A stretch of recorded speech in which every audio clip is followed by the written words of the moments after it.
comes to hot takes, the man next to me is king of the hill. Jason Pereira, Woodgate, my good friend. How are you doing? How are you holding up? I've recovered, buddy. It was not as devastating as last time, and so I'm good.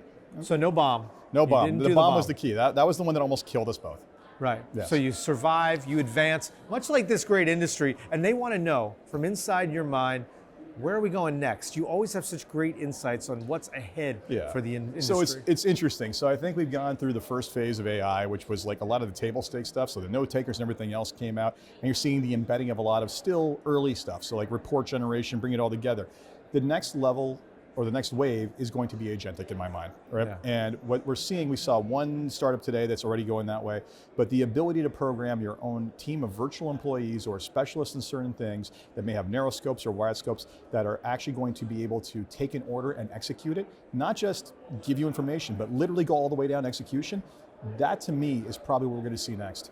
And I've seen them today. I went out and kick tested a few. One was named Hunter, one was named Sam. You mentioned on stage today you have like 85 of them, all named after X-Men characters? That's it, X-Men characters. So I literally converse with Professor Xavier as my thought partner, and then that gets handed off to Cyclops to actually distribute to different team leaders, then basically coordinates efforts between my content team, my development team, my client servicing team.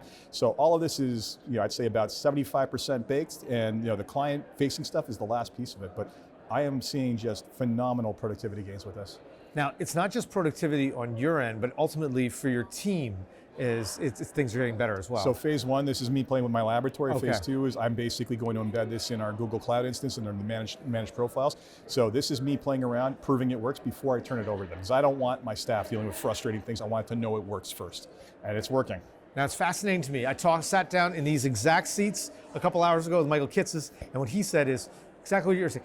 AI can either make you more effective or more efficient, but it's not really doing those two things together, because people tend to, it's not just going to save you time and you're going to go get more clients. You tend to lean into whatever your passion is when it comes to AI. Well, that's it, right? And I made the comment that if we all had consumed, if we had just basically left all the efficiency gains on the table, since we basically started, in the last 40 years, everybody would work 1 day a week, but that's not what happens. Humans consume the marginal improvement, right? So we basically, how do we do that? We take that extra time to say, hey, I'm going to win more clients by being better, by doing more, by becoming more valuable, right? And there is a natural constraint to how many households we can deal with.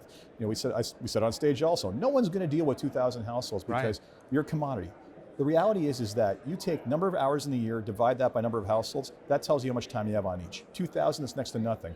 The market trends is sub 100, that's actually valuable. I can do a lot in that time. And then on top of that, I can't keep an infinite number of relationships straight in my mind.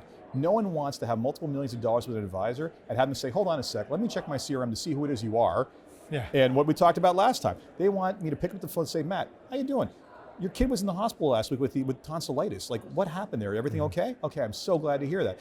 That's what they want. They want to know that when you say the name of someone, I know that that's your wife or your mother, right? Because that's how I become entrenched in a part of their lives. They don't want a transaction. If they wanted a transaction, they go deal with a discount broker or broker. Right.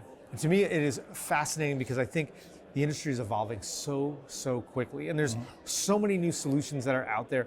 I mean, you were talking today about the number of logos that are on Kitces' map, your 750 some odd logos.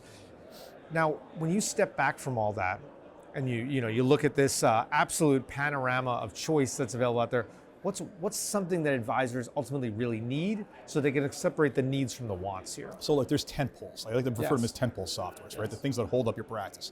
CRM. You absolutely need to keep track of the basic who's who and contact and all of that. You got portfolio management software because that's the nature of the business, is investment. Hopefully you're using financial planning software because that should be a key value proposition. And then of course you got your productivity suite. So you've got your Microsoft or your Google running all that. Anything else is basically a value add proposition, right? And this is where we're seeing a lot of these AI tools trying to become the next tentpole, right? So look, those are the core. You can deliver just about everything you need to with those. Beyond that, you start layering on the truly useful innovations and simplifies ones. So like, look, note takers took off for a reason. Fundamental pain, fundamental inefficiency, it addressed it really well. Everything beyond that, really, it shouldn't be necessarily driven by the advisor's need. It's more so my client's need. What market am I in? Am I specifically targeting a certain demographic? And if so, what software service the needs of that client demographic, right?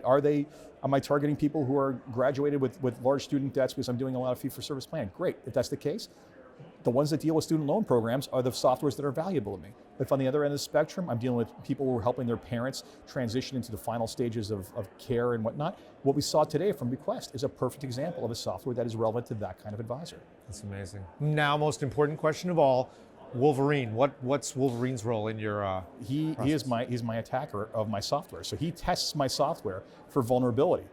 Love it. What else would he do? Schniggity Wolverine. Amazing work. Thank you so much, my friend. Always love chatting with you. Awesome. Hey, for Wealth Management, for Integrated Partners, I'm Matt Ackerman.